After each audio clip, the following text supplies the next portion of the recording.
Welcome to In My Opinion. CPR is one of the simplest life-saving measures that anyone can learn. But with the current COVID-19 pandemic, everyone's afraid to touch anyone. American Heart Association, and I would like you to know that you can still do hands-only CPR. Now, the video I'm about to show you, I made it over a year ago, before the guidelines at all came out.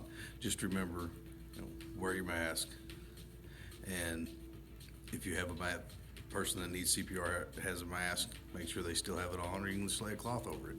But the most important thing is do the CPR. So now here's that video.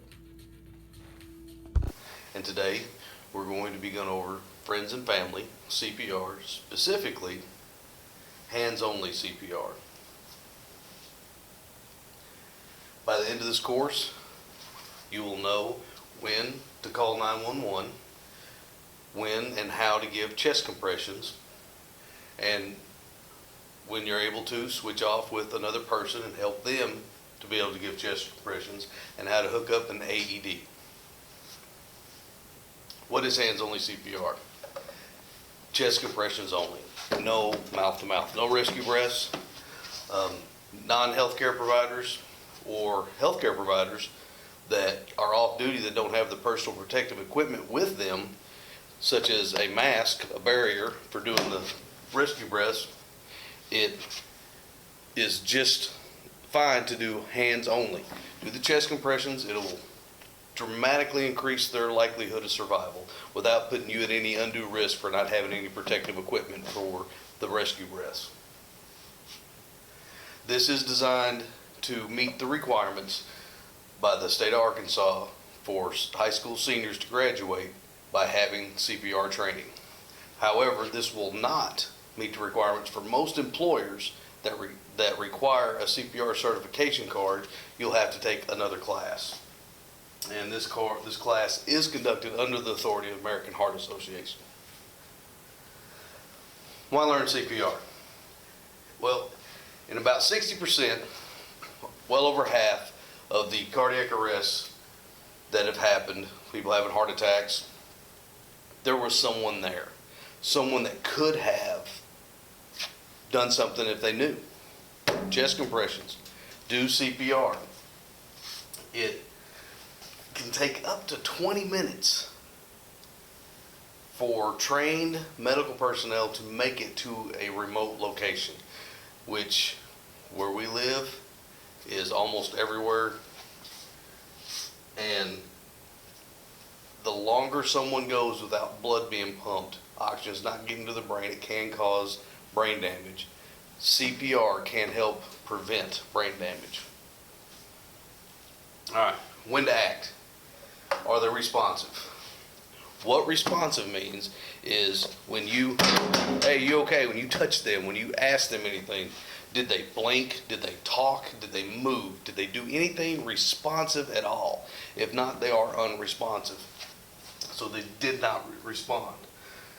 So first thing you do, check, make sure the scene is safe. You don't want to get hurt because you're out trying to do CPR in the middle of the highway and a car's coming, you're on a curve. So make sure the scene is safe. Look for responsiveness. Look, see if they're breathing, and start CPR. When you're looking at them, you're observing, let people know what's going on so they don't just think you're staring at them. Say, I'm looking for breathing. I don't see any signs of breathing. He's not responding. I'm starting CPR, and then you begin. So, again, the assessment, yell at the victim, shake them. Hey, buddy, hey, are you all right? Look for a response. If there's no response, then your first check is no. So you got one no. Now, are they breathing normally? Now, struggling to breathe or gasping, that's not breathing normally. That counts as a no. If they're able to talk at all, they're breathing. So if they're struggling to breathe, gasping, or ineffective breathing, they can't, it's not working, and they start becoming Unresponsive, it is time to move to CPR. Start the CPR. Dial 911. If you're alone, pull your phone out, dial 911, set it down. If you've got speakerphone, if you're capable of that, someone's with you, you tell them to dial 911 and you immediately start CPR. You push hard and fast on the chest. Two simple steps. Call 911, push hard and fast. You've got your no-go situation, not responsive, not breathing right. Time to start pushing. All right, how it works, you lay your hand in the center of the chest. Anywhere in the center of the chest, do the Spock method, right across the nipple. That puts you in the right location. Lay your other hand on it. Get your shoulders over your hands, and you push down 2 inches and come all the way up 2 inches. And you want to do it 100 to 120 compressions per minute. And don't worry about hurting the patient. People always get worried. I'm gonna break ribs. I'm gonna hurt them. They're making funny sounds. It doesn't matter. You keep going. Ribs will heal if they're alive. So don't worry about that. Do the compressions. All right. Simplest way to keep the beat is, there are many songs out there. One of the most popular ones for this is "Staying Alive" by the Bee Gees. So you, right here, line it up and just start. 2.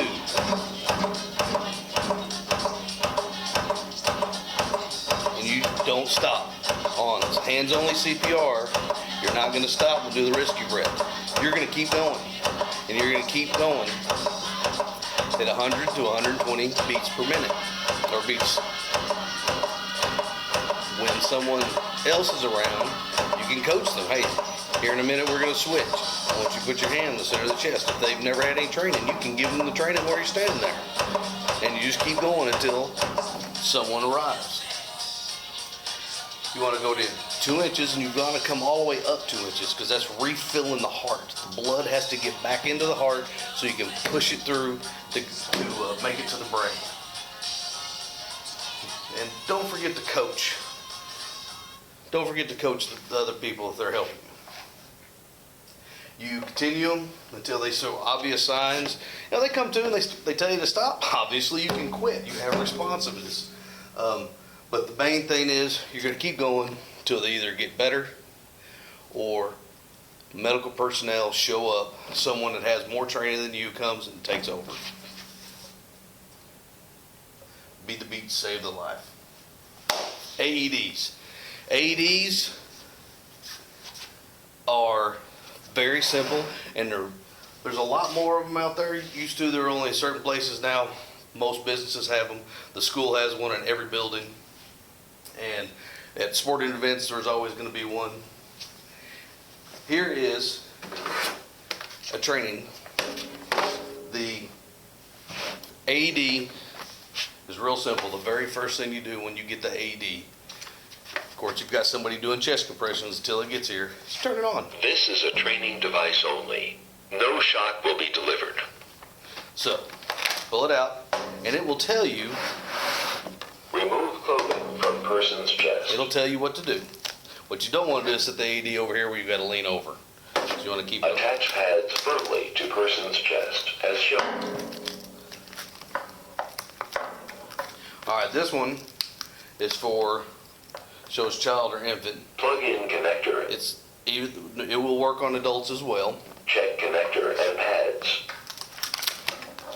Goes in 2 places. Right here. Check connector and pads. See, it knows it's not connected, so it's telling me. Right there. Check connector and pads. It's going to continue to repeat that until.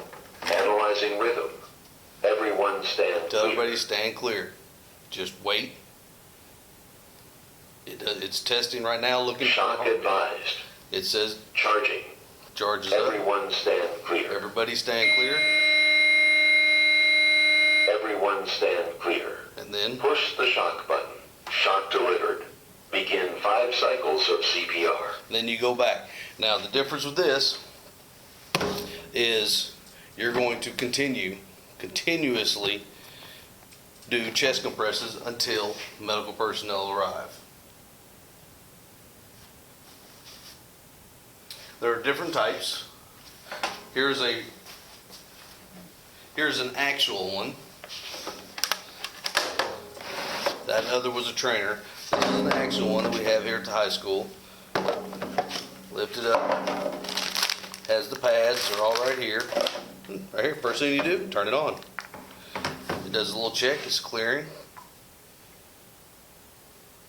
Unit, okay, adult pads. It knows the adult pads are hooked up. Stay calm. Check responsiveness. Call for help. Alright. As far as I'm going to go with that. There are different types. AEDs look different. They come in different shapes and sizes. Every one of them they'll work the same. Whether some of them turn on automatically when you open the lid, some of them you have an on and off button. You just look for the on and off button. You open it up, it doesn't turn on, look for a switch. Alright, can you get sued? This is the thing that everybody worried about. I don't want to touch anybody because I don't want to get sued. There are Good Samaritan laws in Arkansas that give you immunity for acting in good faith. Arkansas State Statute 1795-101, Good Samaritan law. Any person who is not a healthcare professional who is present in an emergency or accident scene and who believes that life, health, and safety of an injured person or a person who is under immediate threat of danger could be aided in reasonable and accessible emergency procedures under the circumstances existing at the scene. Procedures lead to emergency assistance and service in a manner calculated in good faith to lessen or remove the immediate threat to life, health, or safety of such a person, shall not be held liable in civil damages in any action in this state for any act or omission resulting from the rendering of emergency assistance or services unless the act or omission was not in good faith and was the result of gross negligence or willful misconduct. If you're acting in good faith, doing the best you can, you are covered. You are safe. You will not be sued. And a life is more important than anything.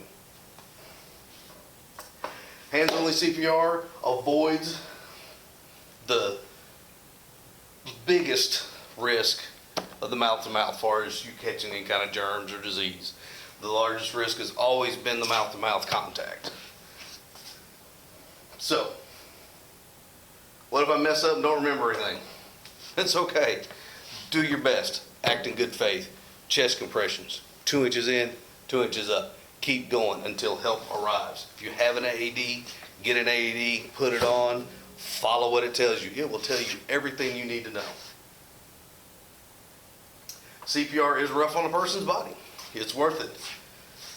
Failing to act quickly, waste the window of opportunity. Again, you start having the brain damage because no one's pumping that blood up into the brain.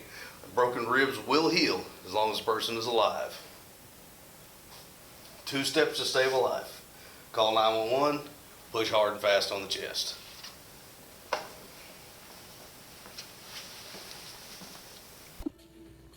Hope you learned something today. Thanks for watching. And don't forget to subscribe to the channel, hit a thumbs up, and leave a comment if you like. Have a wonderful day.